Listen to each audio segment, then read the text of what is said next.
Welcome to All Things Social Security. Enjoy your video. It's Sunday, TGIS, maybe. Hope you all had a great week and a better weekend. It is Labor Day weekend. So just for a quick Sunday Social Security roundup for last week, what we had on the channel was, looks like Monday the 25th. So this would be the 25th through August 30th. So Monday, we had a little ditty about protectively filing, which means your whole full application isn't done yet, but what it does and doesn't do for your case. On Tuesday, the 26th, we had just a little share about some of the overlapping and related or confusing issues between SSD, SSI, Medicaid, and Medicare, because they apply to different things in all of those realms. On the 27th, so that would be what, Wednesday, we had a little discussion. I think it's because it came up in one of the live Q&As. So I pulled that one. It was about stress and whether it's a disability or is it not a disability? What is it and how it might be used for your case, particularly if stress is affecting you negatively or your conditions. Also on Wednesday, we had our live stream at 1 p.m. Eastern Standard Time, like every Wednesday. So it was good to see a lot of people there, and I hope to see you this coming Wednesday too.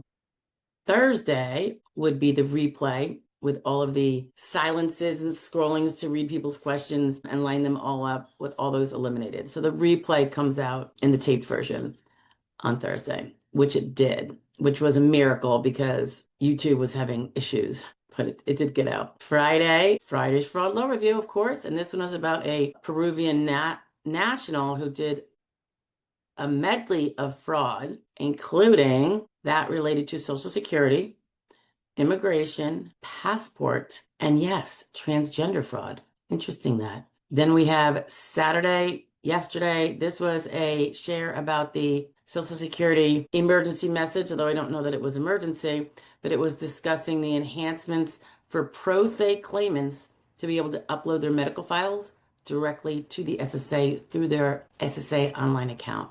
So that's super huge for pro se people to take advantage of that. There's always complaints, understandably so, that they send their records in, whether it's by fax or by mail, to the address noted by the adjudicator in their case when they're at initial or recon up at the medical workup office, the DDS, and it never seems to get there. Same is true if they give it in at their field office with the expectation and understanding that it's going to be forwarded to the DDS to where their case is going to be medically worked up. And lo and behold, it never makes it. So whether it is a technical glitch, it doesn't make it there, whether it is a dropping of the ball by a staffer, it really doesn't matter. Here you can upload it directly yourself and you can see that it's up there. So that's pretty huge, guys, I've got to say.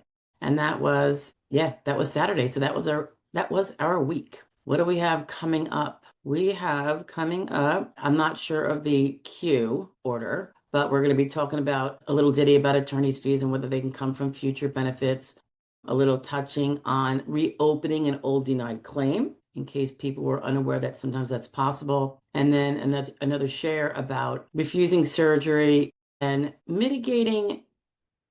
how to mitigate some of the negative connotations SSA may take from that, how you can show that it's not indicative of not being a severe impairment or having huge limitations. So we go into a little bit about that. And that's all I can see in front of me. So that's all we basically have so far lined up. There will be more coming out shortly, I am sure. So anyway, I hope you all have a great rest of your holiday weekend, whether you are working or not. And I want to thank everyone who's ever been a worker, everyone who plans on being a worker, and even if we're not working today, if we all contributed to the state of the workforce in the past or will in the future, it's a great place to be. And it is something that I'm very grateful for when people do that. It helps not just themselves, but everybody else as well. So, all right, guys, have a great week. I will talk to you soon. Hopefully I'll see you on Wednesday. And of course, our daily 12 noon shares on the channel recorded. Thanks, guys. Bye. It's still Sunday. Did you miss last week's Social Security roundup? Not this week that you just heard, but the one prior to that, and want to catch up? I'm attaching it now. Have a great day. Bye. Good morning and happy Sunday. Boy, what is today? Today is the 25th? 24th, right? Goodness. All right. Time is flying. Okay. So forgive the dogs barking. This is Sunday's Social Security Roundup for the week of August 18th to yesterday, the 23rd. Okay, let's just go to it. On the 18th, we did a little share about the work history report and a particular kind of postural work-related task. So it's a postural thing that the SSA considers, and it has to do with stooping and a mistake a lot of people make on their work history report, which is not to their benefit. So we go over that, so perhaps you can avoid it. That would be Monday, right? The 18th. On Tuesday, yes, the SSA came, it's Tuesday the 18th. No, it must have come out on the 19th. Yes, must have come out on the, whatever it is, it was published on the 19th, but the report came out on the 18th. Forget. So yeah, I think the members got to see it earlier. Okay, so the SSA has come out with a performance metrics report, and they show charts of many, many areas that are of interest. And it would be very long to go through them all. So in my little simple way, I went through the first one, and I am going to do the other ones and get them up, although I haven't yet because it's been a little busy. And on Friday, I went on my trip to Jersey, so where I still am. And so I haven't gotten that done yet, but I will get it done because they are important, because it helps show some of the improvements being had. And I think it's largely due to the use of technology and less mundane manual things happening where they don't need to happen. You know, so, and including getting people back to the field offices to answer phones and receive people there, making appointments, the 800 number, and the online system that is getting more robust as we speak. I think I just saw something else about that I wanted to probably share, but God knows when I'll get to it. Okay, so that was the first part of this Social Security Performance Metrics report that I discussed on Tuesday. On Wednesday, that was the 20th, we went over non-medical reviews again, and are they a good sign or a bad sign? Because I get this question a lot. You might see some of the posts about it. So we go over that kind of fiasco, which we've all been discussing for like 2 years and complaining about. I really hope it gets remedied soon. Also on Wednesday, we had our one live stream, and that went up as a replay on Thursday at noon. Well, I'm not sure if it got up exactly at noon, but so we play the replay without all of the lag time of scrolling and getting to people's questions to answer them live.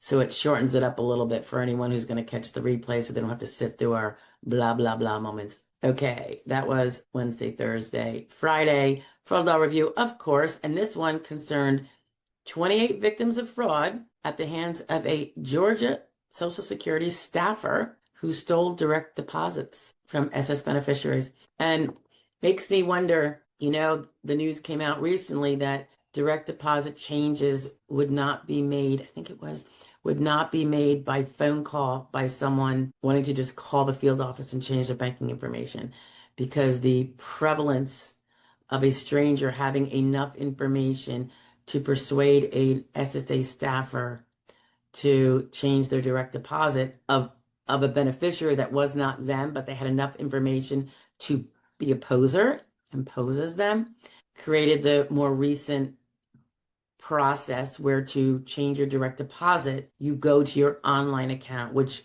the vast majority of people are able to do. And as we saw from the metrics on the first day of reporting for the first part, that has been growing use of online and getting things done that way. So in this particular, and I'm just trying to remember back, this particular GA staffer was getting in there and changing things. And I'm suspecting that with the new way, the only way, except for maybe an in-person visit, for someone to change a direct deposit themselves via their own online access, an SSA staffer isn't going to have access to that, not in a field office, you know, little yokel dokel position. And that's my suspicion. So what this person did and the amount of money that was stolen from 28 different beneficiaries, and I'm sure it was replaced, but not sure if the thief that was working there has actually paid all of the restitution back to replace those monies, because probably he spent it like people tend to do when they steal stuff.